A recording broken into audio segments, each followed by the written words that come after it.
Good evening again. I'm smiling. I'm always smiling when I start this. Maybe I shouldn't say I'm always smiling. I don't know if that's true, but I'm happy to be sharing the Dharma in this way and to be meditating together and to see your chats, even though I'm here in the room alone, to recognize that we're practicing together. And tonight I wanted to talk a little bit about contentment. When we meditate, there might be moments, maybe really short, fleeting, maybe a little bit longer, in which we don't feel the need that we have to change things. We don't have to alter things. We don't have to express something. We don't have to run away from something. Or we don't have to invest some special meaning to a particular experience. Instead, we can just let them be what they are. Because we have a certain amount of contentment. We have a certain amount of feeling like, okay, things are okay. Doesn't mean they match our preferences exactly. Doesn't mean that's just what we always wanted. But with that we don't have a strong feeling that things have to be differently. Instead, there's a sense of feeling of satisfaction. Not feeling dissatisfied or that things don't need to change. Like our immediate experience doesn't need to change. If we think about it, of course we can think of all the things that need to change, but that very particular moment, for example, feeling the pressure against the chair or the cushion against the body, at that moment when we notice that, we notice, oh, it doesn't need to change. Maybe it's a neutral feeling. And tapping into that things don't need to change, they don't need to be different, have some contentment about some satisfaction with the way things are, is associated with being settled without the agitation of kind of like leaning forward, always wanting more. I want more, I want more. That feeling of dissatisfaction. Contentment is when that has been quieted and maybe even gone away. And sometimes this agitation that we feel with always wanting something is subtle. And sometimes it's really obvious. And even, when you have this really strong craving and you are willing to go through great measures in order to satisfy, that might be an agitating feeling. Agitating in the sense of it's not settled. And usually when we have those types of agitated feelings, it's not when we have access to our greatest wisdom. Instead, it's when we're trying to get to what we want. But in the same way of agitation being subtle or obvious, the contentment might be subtle or obvious. Maybe there's a mixture of experiences, and maybe the contentment is only a portion of it or a small sliver of our experience. But it's easy to be dismissive because contentment isn't flashy, it doesn't sound so compelling, or it's not impressive necessarily. Or we might think like, no, actually, a source of lasting happiness is if I go get that object, if I buy this thing, if I have this experience. Not recognizing that actually some contentment can be a source of happiness, of some real happiness. So happiness is often talked about, associated with getting what one wants, right? This is what Madison Avenue wants to convince us. The huge advertising industry is trying to convince us you'll be happy as soon as you acquire this, whatever it might be. Whereas contentment is more associated with not wanting in the first place. Because have you ever noticed, let's say this, I've certainly noticed, if I have pizza, I love pizza, I eat pizza, I feel satisfied, well then I want pizza again. It's not like it ever ends, right? There's not going to be any particular ending. There might be a moment of satisfaction, but a person is hungry again soon enough. Whereas cultivating a sense of contentment is a little bit more steady, not quite as fleeting. And it's associated with more a shift in perspective.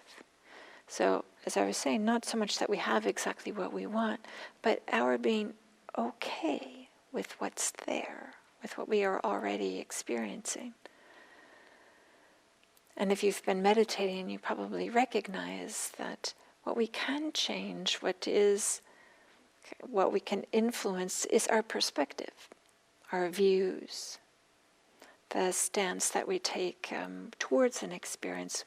We can't acquire everything we ever wanted. That's not under our control. But we can be influential with our perspective. And so contentment, rather than getting $1 billion, is more about not feeling like you need $1 billion, but still feeling okay, feeling that sense of wealth. And there's a quote from the Dhammapada, really popular collection of verses, that goes like this: "Freedom from illness is the foremost good fortune. Contentment is the foremost wealth. Trust is the foremost kinship. Nibbana, that is freedom, awakening, Nibbana is the foremost happiness." So this recognition that to have contentment is a great wealth, it's a treasure. So I want to emphasize that contentment is not complacency, it's not putting up with, tolerating, like, okay, well, I guess this is all I can get, it's all that's available for me, and just having a certain amount of resignation or passively accepting everything as it is. That's not what contentment is. It's not a disappointment kind of with a smiley face on top of it. Instead, it's the feeling like tapping into, I use this expression, tapping into, feeling into, yeah, okay, there are some things that are all right. And not being dismissive of them.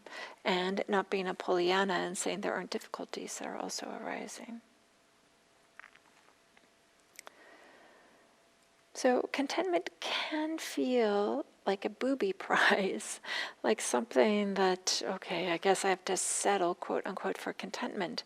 If we're always striving for this bubbly kind of happiness, if this type of happy birthday type of happiness, or something that is feeling really energetic and effervescent, so contentment might feel like a booby prize. Or if we're filled with greed and craving and we need to get something, then contentment might feel like horrifying because we won't be able to get that thing that's going to be a source of lasting happiness. We're so convinced of it. Or if we're accustomed to grumbling and complaining, and that's somehow of how we connect with other people, is through this kind of mutual, outrage or a feeling of self-righteousness, and to have a sense of contentment can feel somehow like a failure, maybe, or if the way that we're identified is that things are not right and we have to complain about them. Or often if we are filled towards aversion towards others, angry at them or have some ill will or hostility towards others, contentment can feel like a booby prize, or it can feel like we're letting people get away with something. If we have a sense of contentment, our feeling agitated is a way that somehow, in some kind of way of thinking, somehow allows them to feel the dissatisfaction of whatever it is that they did. So we can learn something about ourselves if we query, a gentle inquiry, or investigate if we have any aversion, any resistance to this idea of contentment.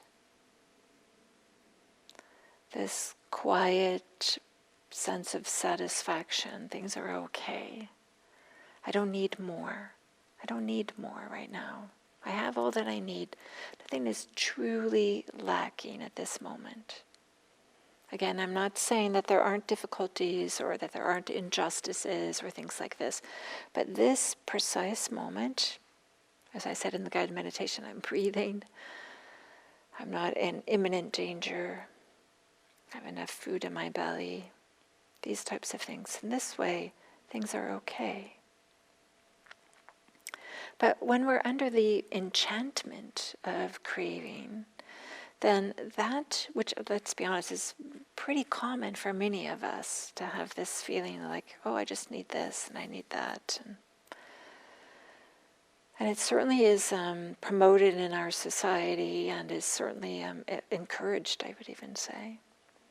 But when we have this sense of craving, what we want, in some kind of way, it feels like it's sprinkled with fairy dust. Like, okay, this thing has some, at this moment, feels like it has some kind of magical quality, that it's either like cast a spell on us, that we think that, yes, okay, oh, this will make us happy. I know it. I just need this thing, or experience, or whatever it might be.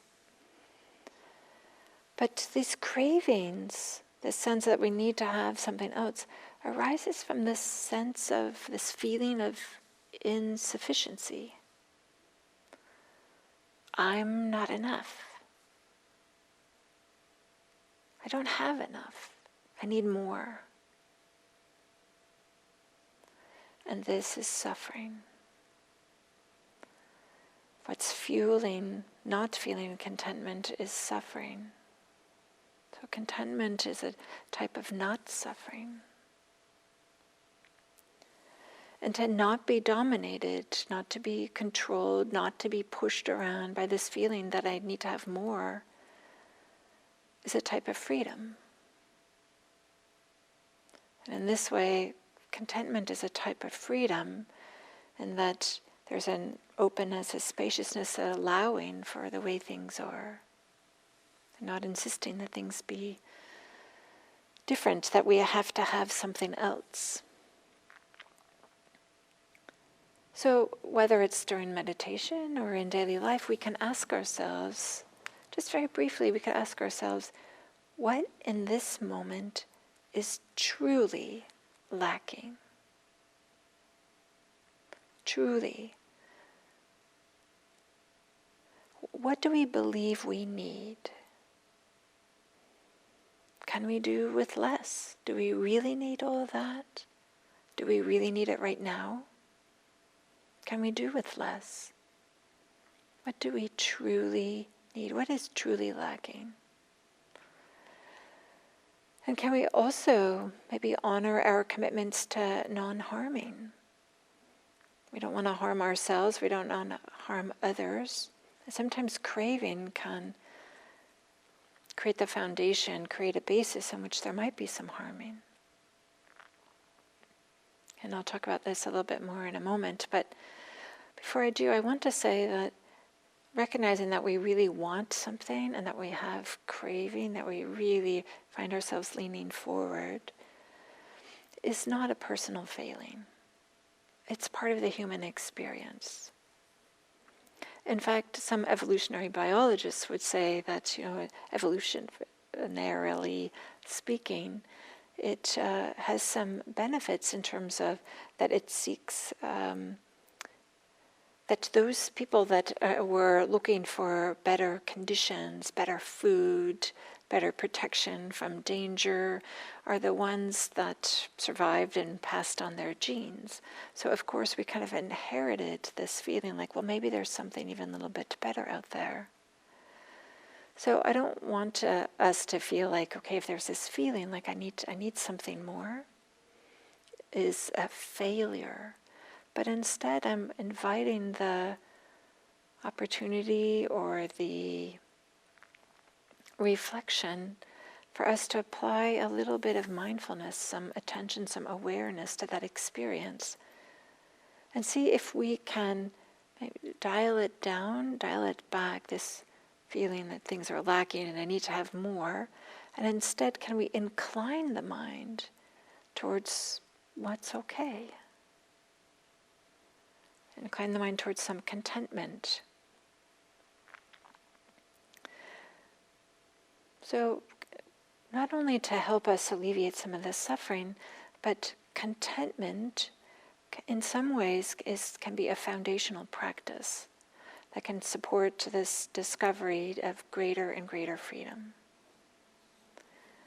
Some of you may know that a common way to describe the Buddhist path to awakening is with the Eightfold Path, or sometimes it's summarized as to have 3 trainings: trainings in ethics, the trainings in meditation or mental development, and the training in wisdom. Sila, ethics; samadhi, meditation; panya, wisdom. So contentment can really support all 3 of these limbs of practice, these 3 aspects of practice. We need all 3 to find the greatest peace and happiness. But if we think about the relationship between contentment and ethics, imagine how a person's ethics would be if they had a feeling of contentment. If the person was feeling like, I have enough, how would their ethics be? Chances are that they would behave in an ethical manner, in a way that doesn't harm others, in a way that doesn't harm themselves.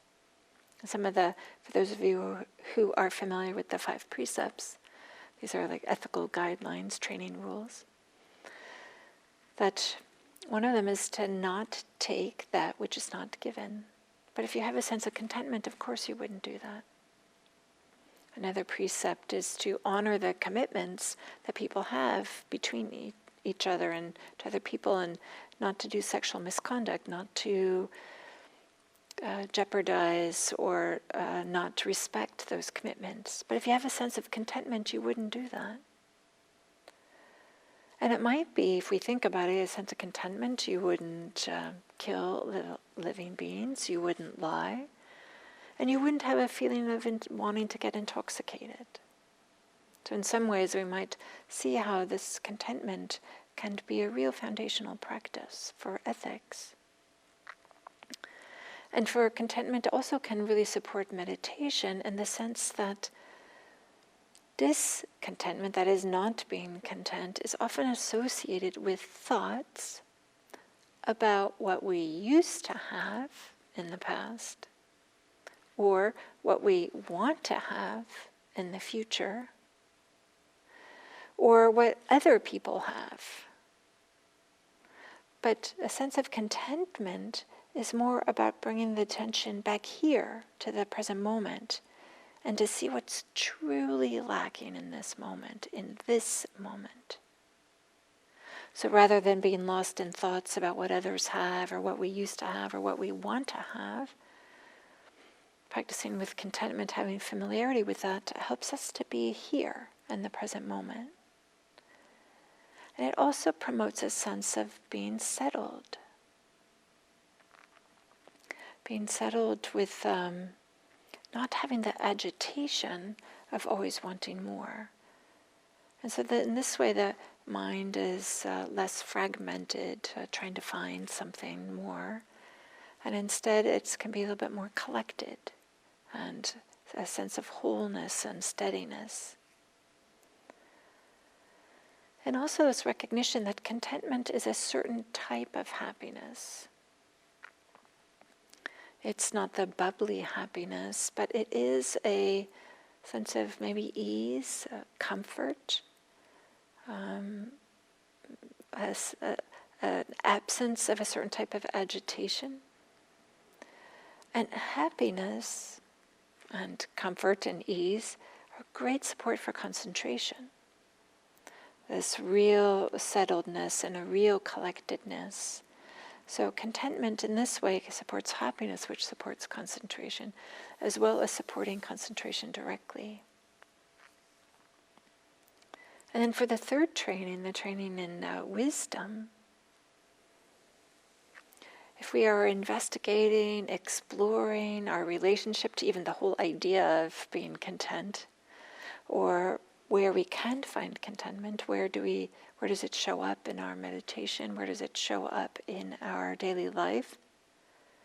If we're doing this inquiry, what it throws into highlight all the ways in which there is discontentment, all the ways in which there's dissatisfaction. That might become really obvious when we start to initially investigate, like, where is it okay? Maybe what we first see is where it's not okay. This discontentment is dukkha, dissatisfaction, stress, not feeling like things are quite right, like things need to be different somehow. I think many of you know that as our relationship to dukkha, suffering, difficulties, dissatisfaction, our relationship to that, our experience to it, is a foundational teaching, a foundational practice in the Buddhist path to awakening. The Buddha said that the first noble truth is there is suffering, kind of recognizing that there is dissatisfaction, discontentment. And he also said that, of course, there is the absence of suffering, and it's possible to be without that. So contentment can be a way in which can help us to explore the Four Noble Truths, for those of you who are familiar with that. The truth of suffering, the truth of the arising of suffering, could be one way to translate the second, the truth of the cessation of suffering, and the truth of the path leading to the cessation of suffering. So practicing with contentment can be a way in to practicing with suffering. It's kind of like looking at it on the other side. And also to address that we shouldn't be content with our suffering.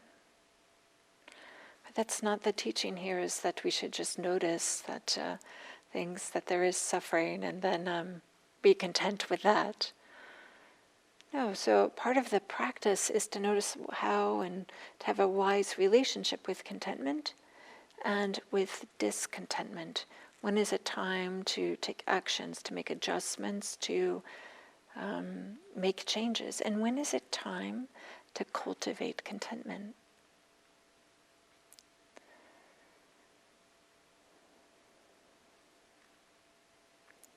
So without cultivating being a malcontent. So it's a balance, right? To notice the suffering and to notice the absence of suffering. Again, recognizing that there's a spectrum. Suffering is a big giant spectrum and contentment is a giant spectrum. And noticing the shift between these two different poles. So there's a number of practices we can do to help us cultivate contentment and to develop and to notice it.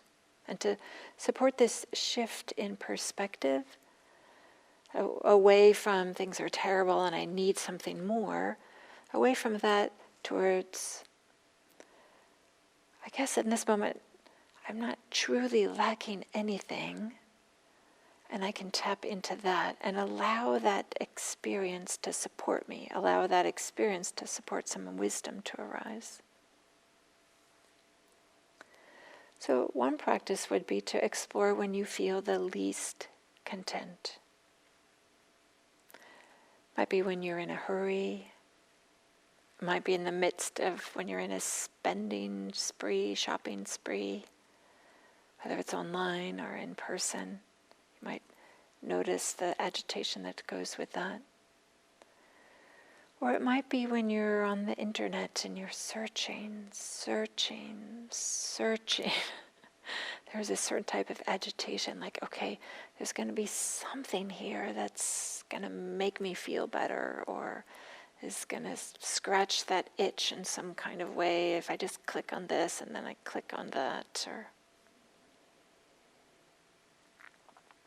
So that's one practice, is just to notice when you feel the least amount of contentment. That can help provide some clues about how to cultivate contentment. Another way, of course, is to meditate, to have a meditation practice.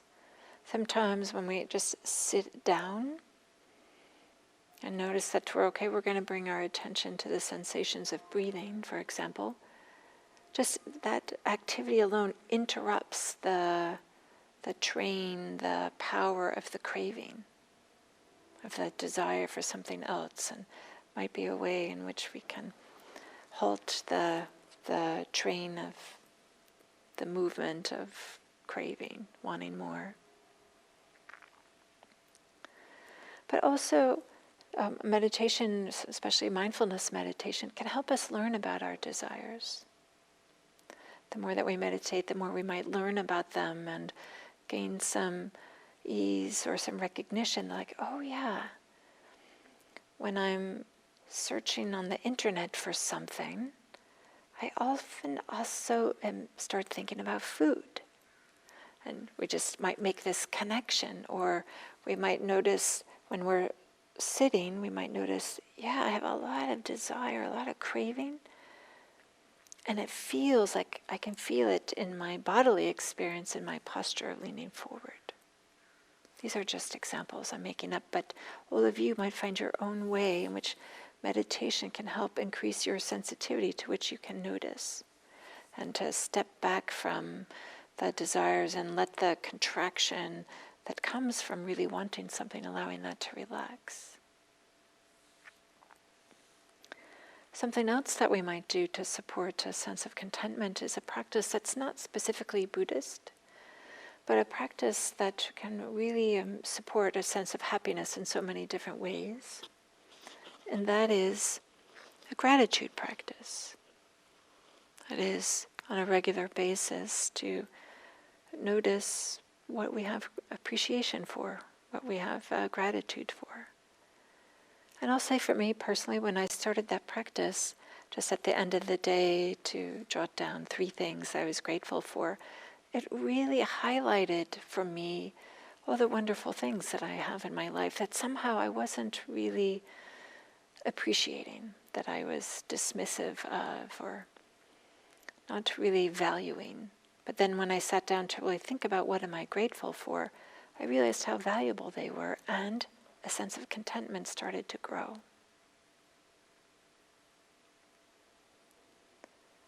There's a number of different ways in which we can practice gratitude. But also just recognizing that often we feel better, I'll use this generic language, better when things are simpler. That often more doesn't lead to greater happiness. We've probably learned that lesson in our life in some form at some time. So is there a way in which we can remind ourselves of that lesson and help support a sense of contentment, recognizing that getting more doesn't necessarily mean we're going to be happier?